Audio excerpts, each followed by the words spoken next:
जौहरी 5 राज्यों के विधानसभा चुनाव हो रहे हैं और इसी कड़ी में आज उत्तर प्रदेश में तीसरे चरण का मतदान है। वहीं पंजाब में 117 सीटों पर मतदान जारी है। सुबह 11 बजे तक 17.77% मतदान हो चुका है। मतदान केंद्रों पर मतदाताओं की कतारें लगी है। इस वक्त की ब्रेकिंग न्यूज आपको बता रहे हैं, बड़ी खबर इलेक्शन जुड़ी हुई।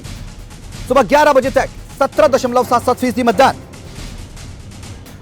मतदान केंद्रों पर मतदाताओं की लंबी लंबी कतारें लगी हुई हैं और तकरीबन 2.25 करोड़ से अधिक मतदाता मतदान कर रहे हैं, अपने मताधिकार का इस्तेमाल कर रहे हैं। प्रदेश में 1304 उम्मीदवारों की किस्मत का फैसला आज ईवीएम में कैद हो जाएगा। सुबह 8 बजे से यह मतदान जारी है, शाम 6 बजे तक चलेगा और कोविड नियमों के तहत वोटिंग कराई जा रही है पंजाब में।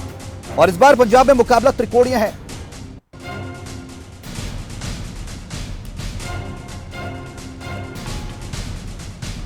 हमारे संवाददाता विपिन ओकारा मोगा से हमारे साथ जुड़ चुके हैं, सीधे उनका रुख करेंगे और पंजाब के हालचाल जानने की कोशिश करेंगे। आखिरकार मतदान किस स्तर तक पहुंचा है। विपिन, पूरी अपडेट बताएं कि मतदान कहां तक पहुंचा, मतदान केंद्रों के बाद क्या कुछ इंतजाम किए गए थे और लोगों में कैसा जोश खरोश देखने को मिल रहा है। 117 सीटों के मतदान का पूरा हाल बताएं।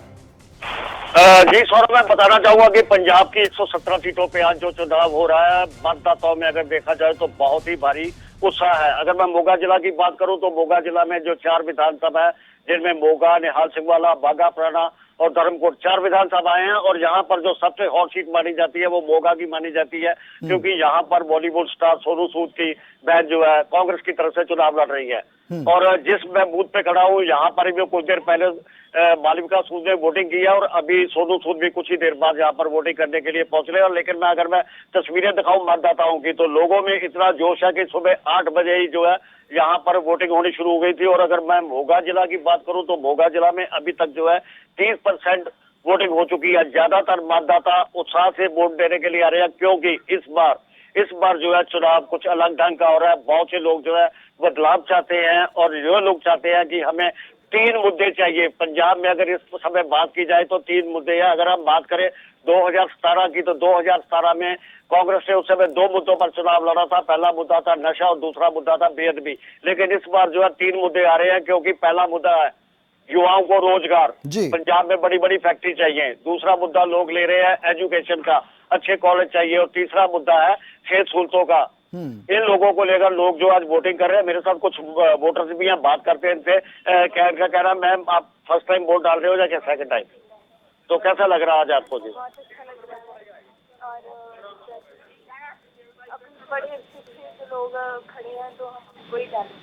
अच्छे उम्मीदवार लग रहे हैं आपको इस बार। तो आपकी क्या खास रहेगी इस बार चुनावों में? कैसी सरकार आनी चाहिए आपको? तो लोगों को मतलब कि उनको अच्छी फैसिलिटीज प्रोवाइड करें, हमें मतलब हमारी सुने, तो ऐसी हमको चाहिए। बिल्कुल, इनका कहना है कि हमारी सुने। महिलाओं की सुरक्षा को लेकर आप कैसी सरकार चाहते हैं? जी हाँ, हमें अब रात को हम बाहर नहीं निकल पाते ऐसे तो फिर वही चीज है कि हमें ऐसी सरकार चाहिए कि हमें हर कदम पे, हम चाहे रात को चाहे दिन में, कभी भी किसी लड़की को कोई डर ना हो कहीं पे भी जाने का। उनको प्रॉपर कैमरास लगे हो हर जगह, जिसकी वजह से कि वो आसानी से आ जा सके। तो दूसरा है कि एजुकेशन वाइज जो हमारे बच्चे हैं, उनकी एजुकेशन के लिए वो बाहर जा रहे हैं, तो उसकी बजाय एजुकेशन यहाँ पे अच्छी हो, हमें अपने बच्चों को एजुकेशन के लिए बाहर ना भेजना पड़े। बिल्कुल, एजुकेशन का सबसे बड़ा मुद्दा यहाँ पर आ रहा है, क्योंकि पंजाब का सारा युवा जो है विदेशों में जा रहा है। जी सौरभ। विपिन, आपसे यहाँ पर यह भी जानना चाहेंगे, जिस तरीके से मतदान जारी है और शाम तक वोटिंग होगी और लगातार लोग अपने मताधिकार का इस्तेमाल भी कर रहे हैं, कोविड प्रोटोकॉल्स को लेकर भी तैयारियां की गई हैं, उससे संबंधित कुछ आप जानकारी हमें दे पाएं? क्या कुछ तैयारियां प्रशासन की तरफ से की गई हैं कोविड को लेकर वहां पर? बिल्कुल सौरभ, मैं यहाँ बताना चाहूंगा कि सबसे पहले आप जितने भी वोटर यहाँ पर बैठे हुए हैं, आप देख रहे हो कि सबके यहाँ पे मास्क लगा हुआ है और जो भी अंदर एंटर हुआ है उनको सैनिटाइज किया गया। कल रात को भी मोगा के डिप्टी कमिश्नर हरीश नायर द्वारा जो है सभी मोगा जिले के जितने भी बूथ है वहां पर उनको सैनिटाइज किया गया था और सभी प्रिकॉशंस जो है कोविड के जो है पूरे यहाँ पर रखे जा रहे हैं। सौरभ जी, विभिन्न मुद्दों की अगर बात की जाए तो कहीं ना कहीं बड़े मुद्दे हैं। इस बार चुनाव में त्रिकोणीय मुकाबला भी देखने को मिल रहा है। ऐसे में कई सीटें अहम हो जाती हैं धुरी से। जिस तरीके से आम आदमी पार्टी भी चुनाव में पूरी तरह से दमखम आजमा रही है और भगवंत मान को एक चेहरा बना दिया है, और बीजेपी की तरफ से भी इस बार कहीं ना कहीं पंजाब का चुनाव इस बार और चुनावों से अलग नजर आ रहा है 2017 की अगर बात कर ली जाए तो। बिल्कुल सौरभ, सौरभ, ये पहला मौका है जब बीजेपी को एक अलग तरह से चुनाव लड़ने का मौका मिला, क्योंकि अगर हम 2017 की बात करें, उससे पहले 2012 की बात करें, तो उस समय बीजेपी का जो है सैड के साथ जो है कोलैबोरेशन होकर जो चुनाव होता था। लेकिन इस बार बीजेपी जो है इंडिविजुअल चुनाव लड़ रही है। अगर हम बात करें पंजाब की, तो जैसे 5 जनवरी को मोदी जी को वापस जाना पड़ा था, उसके बाद अगर हम पूरी बात करें तो 2 बार मोदी जी जो है पंजाब में आए। अगर हम बात करें रक्षा मंत्री राजनाथ की, तो वो भी पूरे पंजाब में चक्कर लगाए। अगर हम अमित शाह की बात करें तो उन्होंने भी पंजाब में चक्कर लगाया। इस बार लोग ज्यादातर बदलाव चाहते हैं और बदलाव की नीति को लेकर इस बार जो है वोटिंग की जा रही है। जी सौरभ। विपिन, क्या कुछ अगर देखा जाए तो मतदाता खासा जोशो खरोश में नजर आ रहे हैं बच्चे, और अगर युवाओं की, खासकर यूथ की बात की जाए तो क्या युवा मतदाता इस बार मोगा में कितने पहुंचे हैं? आप कुछ बता पाएं कितने मतदाता, क्योंकि यूथ वोटर्स को भी इस बार सरकार ने शामिल किया है। प्रधानमंत्री भी कई बार मंच से कह चुके हैं कि युवा मतदाता ज्यादा से ज्यादा आकर अपने मताधिकार का इस्तेमाल करें, वोटिंग करें और सरकार बनाने में योगदान दें, देश हित में वोटिंग करें। बिल्कुल बिल्कुल सौरभ, मैं यहाँ बताना चाहूंगा कि इस बार काफी, अगर हम मोगा जिला की बात करें तो मोगा जिला में करीब जो है 3 से 4 हजार जो नए वोटर जो इस बार बने हैं, जो 18 साल से ऊपर है, और उनकी संख्या अलग अलग, अगर मैं विधानसभा की बात करूं तो अलग अलग विधानसभा में काफी ज्यादा जो चल रही है। लेकिन इन वोटरों में ज्यादा उत्साह, ज्यादा युवा एक ही मांग कर रहे हैं कि क्या यहाँ पर पंजाब में हमें नौकरी मिलेगी या हमें +2 करके आईएलटीएस करके विदेश में जाना पड़ेगा। ये सबसे बड़ा मुद्दा जो इस समय पंजाब में युवाओं का है। दूसरा युवाओं का मुद्दा है कि पंजाब में जो नशा बढ़ चढ़ के चल रहा था, क्या जो नई सरकार आएगी वो नशे पर कंट्रोल करेगी, युवाओं की ये मांग है जी। साइलेंट वोटर्स की अगर बात की जाए विपिन, तो साइलेंट वोटर्स का कितना बड़ा अहम योगदान इस बार विधानसभा चुनाव में देखने को मिल सकता है? और महिलाएं क्या अपने मताधिकार का इस्तेमाल ज्यादा से ज्यादा संख्या में कर रही हैं इस बार? बिल्कुल बिल्कुल, अगर मैं मोगा जिला की बात करूं तो मोगा जिला में जो इस समय 7,71,000 के करीब जो वोटर है, उनमें से 3,54,000 जो के करीब जो अप्रोक्सीमेटली है वो महिलाएं हैं। अगर मैं बात करूं महिलाओं की, तो हम जिस बूथ पर खड़े हैं तो यहाँ पर आप देख सकते हैं कि महिलाओं की संख्या जो है वो ज्यादा दिखाई दे रही है। अगर मैं दूर की बात करूं, सामने वाले दूसरे बूथ की तरफ मैं लेके जाऊं काफी दूर है, तो वहां पर भी आपको महिलाएं जो है, ज्यादातर महिलाएं आपको देखने मिलेगी। एक और महिला हमारे साथ आई हुई है वोट डालने के लिए। मैम, आप वोट डालने आए हो, कैसा लग रहा है आपको? बहुत अच्छा लगा। तो आप पहले कैसी सरकार की उम्मीद करके वोट डालने के लिए आए? जो समाज के लिए बेस्ट हो। समाज के लिए बेस्ट है, समाज के लिए बेस्ट है, महिलाओं का यही है। महिलाओं की सुरक्षा के लिए ज्यादातर बात की जा रही है। जी सौरभ। चलिए, बहुत बहुत शुक्रिया विपिन, तमाम अपडेट्स के लिए। आप नजर बनाए रहें क्योंकि शाम तक वोटिंग होगी, मतदान लगातार हो रहे हैं, मताधिकार का इस्तेमाल तमाम लोग कर रहे हैं। आपसे अपडेट्स हम लेते रहेंगे, पल पल की अपडेट खबर फास्ट आपको दिखा रहा है। इस बीच एक और बड़ी खबर पंजाब से, इलेक्शन ब्रेकिंग। पंजाब में सभी 117 विधानसभा सीटों पर मतदान जारी है। दोपहर 1 बजे तक अगर मतदान अपडेट्स की बात की जाए तो 34.10% मतदान, अमृतसर में 30.23, बरनाला में 37.26% मतदान दर्ज किया गया। ये रिकॉर्ड हम अभी ताजा अपडेट आपको बता रहे हैं। दोपहर 1 बजे तक का अपडेट है ये। इतने रिकॉर्ड, इतनी प्रतिशत वोटिंग हुई है। अमृतसर और बरनाला की बात की जाए तो टेलीविजन स्क्रीन पर हम आपको फ्लैश कर रहे हैं। फीसदी के मुताबिक बठिंडा में 38.75% मतदान दोपहर 1 बजे तक दर्ज किया गया। फतेहगढ़ साहिब में 37.13, फाजिलका में 40.59% मतदान। हमारे साथ हमारे संवाददाता संजय सैनी खन्ना से फोन लाइन पर जुड़ चुके हैं, सीधे उनका रुख करेंगे। संजय, पंजाब में वोटिंग हो रही है, 117 सीटों पर मतदान जारी है। शाम तक तमाम प्रत्याशियों का जो किस्मत है वो ईवीएम में कैद हो जाएगी। क्या कुछ आप खन्ना में देख पा रहे हैं? पोलिंग बूथ की अगर बात की जाए तो क्या कुछ तैयारियां प्रशासन की तरफ से की गई हैं और वोटर्स में कैसा उत्साह देखने को मिल रहा है? जी बिल्कुल, यहाँ से मैं बताना चाहूंगा कि प्रशासन की तरफ से पूरे मुकम्मल इंतजाम किए गए हैं। यहाँ पे पैरामिलिट्री फोर्स लगा दी गई है और कड़ी सुरक्षा के अंदर जब वोटिंग हो रही है, चुनाव कमीशन के हिदायतों के हिसाब से जो वोटिंग प्रक्रिया शुरू हुई है, सुबह 8 से लेकर शाम 6 बजे तक की प्रक्रिया चल रही है। अभी तक जो अनुमान लगाया जा रहा है कि जो वोटिंग प्रक्रिया है वो कम से कम 11 साढ़े 11 के बीच में और 14-15% हो चुकी थी वोटिंग। जी सर। जी संजय, आपसे ये भी जानना चाहेंगे, अभी जिस तरीके से हमने लगातार अपने दर्शकों को यह बताया कि कहीं ना कहीं पंजाब में इस बार मुद्दों की राजनीति भी हो रही है और मुद्दों को लेकर जनता वोट कर रही है, तो अगर खन्ना के जनता की बात की जाए तो आपकी बातचीत हो पाई हो लोगों से, युवाओं से, कि आखिरकार कौन कौन से मूलभूत मुद्दों को लेकर वो इस बार अपने मताधिकार का इस्तेमाल कर रहे हैं? जी बिल्कुल सर, मैं आपको बताना चाहूंगा सर, यहाँ पे जो मुद्दों की बात हो रही है, हमारे विधानसभा हल्का खन्ना के अंदर, विधानसभा हल्का खन्ना है जो कि यहाँ के टोटल जो वोट है 1,75,000 वोट है और जो आबादी है कम से कम 2.5 लाख की आबादी है यहाँ पे। और लोगों का यही मानना है कि हमारे अंदर जो खन्ना विधानसभा हल्के के अंदर जो हमारी जो मूल सुविधाएं हैं वो बिल्कुल भी यहाँ पे है नहीं है।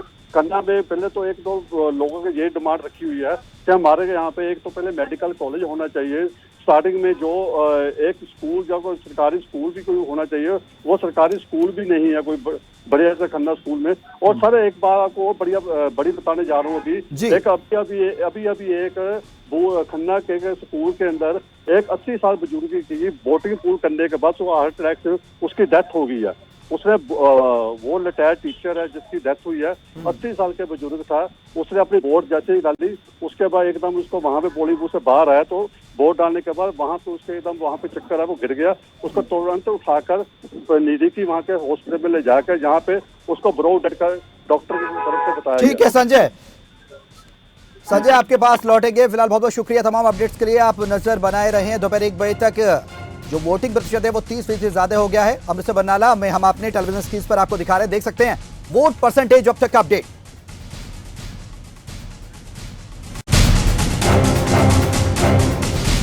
इस बीच एक बड़ी खबर यूपी से 16 जिलों की 59 सीटों पर वोटिंग जारी। आज तीसरे चरण की वोटिंग हो रही है यूपी में। 1 बजे तक 16 जिलों में कुल 35.88% वोटिंग दर्ज की गई है। ये ताजा आंकड़े हम आपको बता रहे हैं। 1 बजे तक 16 जिलों में 35.88% वोटिंग उत्तर प्रदेश में दर्ज की गई। अभी हमने आपको पंजाब की वोटिंग परसेंटेज बताई थी। अब यूपी में फरीदाबाद में 35.04% वोटिंग और में 35.03, हाथरस में 36.61, जालौन में 37.50%, कासगंज में 37.62, मैनपुरी में 41.14% वोटिंग अब तक दर्ज की गई है। तो युवाओं में जोशा खरोश और मतदाताओं में जोशा खरोश देखने को मिल रहा है।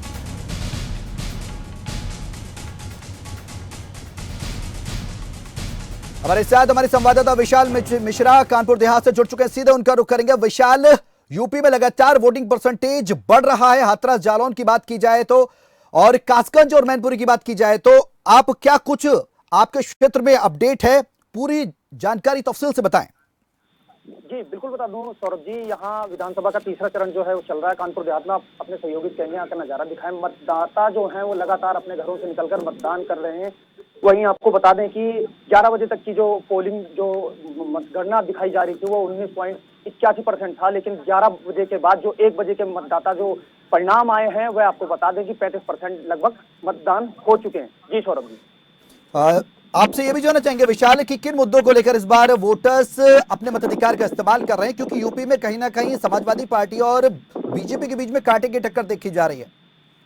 जी सौरभ जी, बिल्कुल बता दूं जो 2017 में चुनाव हुए थे उसमें चारों जो विधानसभा की जो सीटें थी वो बीजेपी ने अपने कब्जे में ली थी। हमारे पास कुछ वोटर हैं, उनसे ही जान लेते हैं कि इस बार वो किस मतलब नेता को चुनेंगे और क्या उनकी सहयोगी वो रहेगी। किन विकास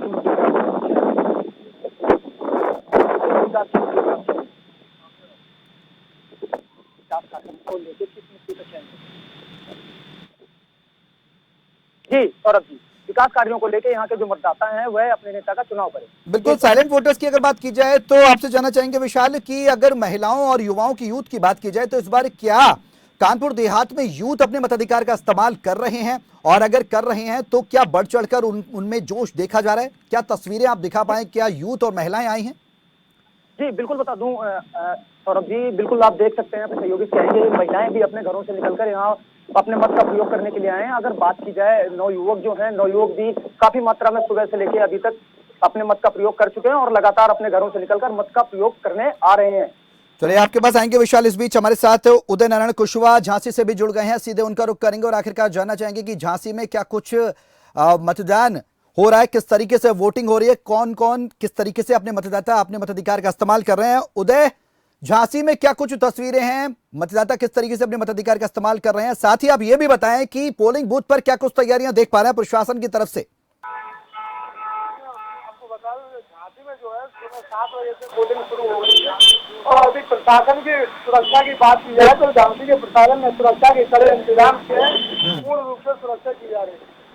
किन मुद्दों को लेकर इस बार झांसी के लोग मतदान कर रहे हैं? आपकी वोटर से, मतदाताओं से बात हो पाई हो, क्योंकि आप पोलिंग सेंटर पर ही मौजूद हैं उदय, तो आपसे जानना चाहेंगे, आप बताएं कि आखिरकार इस बार के मुद्दे कौन कौन से हैं जिसको लेकर मताधिकारों का इस्तेमाल वोटर्स कर रहे हैं?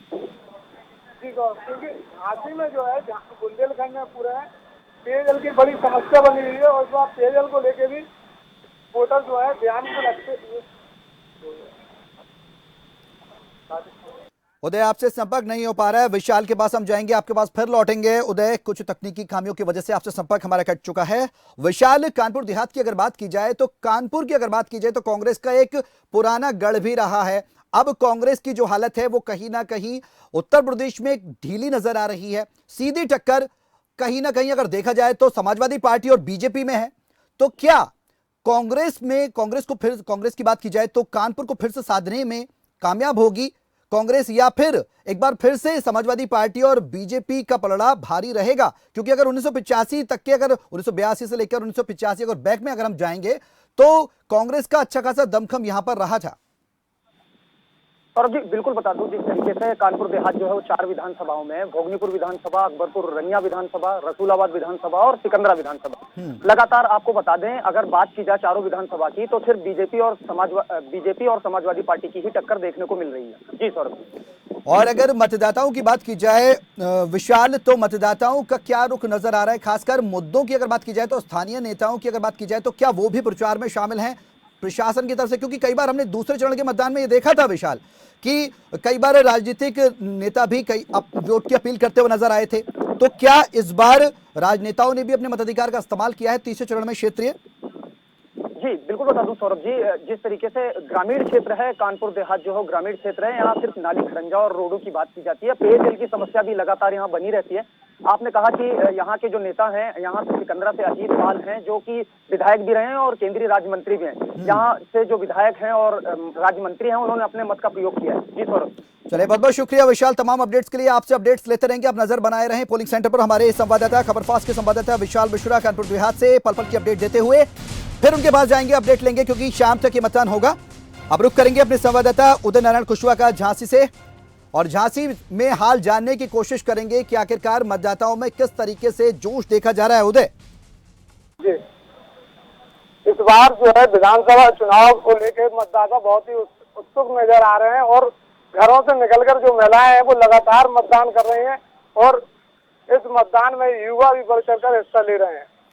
उदय, झांसी में कौन कौन से मुद्दों को लेकर अपने मताधिकार का वोटर्स इस्तेमाल कर रहे हैं? आखिर झांसी की बात की जाए तो विकास का मुद्दा है, साथ ही साथ कौन कौन सी मूलभूत समस्याएं हैं जिसको लेकर इस बार मतदान हो रहे हैं, वोटर्स अपने मताधिकार का इस्तेमाल करेंगे? कुछ आपकी बातचीत हो पाई हो?